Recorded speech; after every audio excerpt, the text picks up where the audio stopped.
فرعون بولا کہ پیشتر اس کے کہ میں تمہیں اجازت دوں تم اس پر ایمان لے آئے،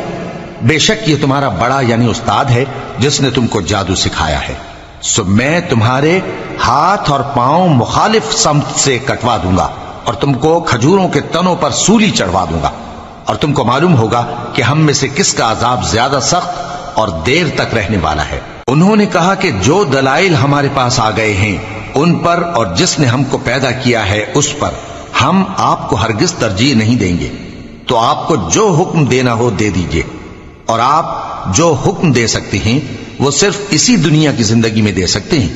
ہم تو اپنے پروردگار پر ایمان لے آئے تاکہ وہ ہمارے گناہوں کو معاف کرے اور اسے بھی جو آپ نے ہم سے زبردستی جادو کرایا،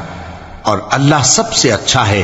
اور ہمیشہ باقی رہنے والا ہے۔ جو شخص اپنے پروردگار کے پاس گناہگار ہو کر آئے گا تو اس کے لیے جہنم ہے جس میں نہ وہ مرے گا نہ جیے گا۔